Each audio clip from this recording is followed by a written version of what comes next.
అంటే PSR ఆంజనేయుల్ని arrest చేసేటందుకు సిద్ధపడుతున్నారు. అదే సందర్భంలో ఇప్పుడు దీని మీద మరి జగన్ మీద కూడా కేసు నమోదు చేస్తారా చూడాల్సినటువంటి అవసరం ఉంది. ఇకపోతే మధ్య తరగతికి శుభవార్త అంటూ ఎంఐజీ లేఅవుట్లలో డబ్బు చెల్లించిన వారందరికీ ఫ్లాట్లు, మిగిలిన వారి నుంచి వాయిదా మొత్తాల వసూళ్లు, స్మార్ట్ టౌన్షిప్లు కొనసాగించాలని ప్రభుత్వ నిర్ణయం. పట్టణాల్లోని మధ్య ఆదాయ వర్గాల సొంత ఇంటి కల సాకారం కాబోతోంది.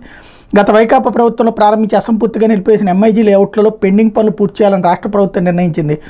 వాయిదా మొత్తాలు చెల్లించిన వాళ్ళు నష్టపోకుండా రిజిస్ట్రేషన్ ప్రక్రియ పూర్తి చేసి ఫ్లాట్లు అప్పగించనుంది. మిగతా దరఖాస్తుదారుల నుంచి వాయిదా మొత్తాలు వసూలు చేసి ఫ్లాట్లు కేటాయించనుంది. ఇందుకోసం ప్రత్యేక కార్యాచరణ ప్రణాళిక సిద్ధం చేస్తోంది.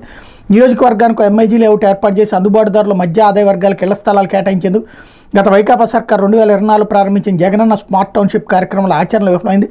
పట్టణానికి 3 కిలోమీటర్ల దూరంలో లేఅవుట్లు ఏర్పాటు చేయాలని నిర్ణయం బెడిసికొట్టింది. ప్రభుత్వ భూములు అందుబాటులో లేకపోవడం, ప్రైవేట్ స్థలాల సేకరణ భారం కావడంతో 175 లేఅవుట్ల ఏర్పాటు నిర్ణయం చివరికి 36కి పరిమితమైంది అన్నటువంటి వార్తని హైలైట్ చేస్తూ అవే ఇప్పుడు ఇవ్వబోతున్నారు అన్నటువంటి వార్తని హైలైట్ చేశారు. రామకృష్ణ హయాం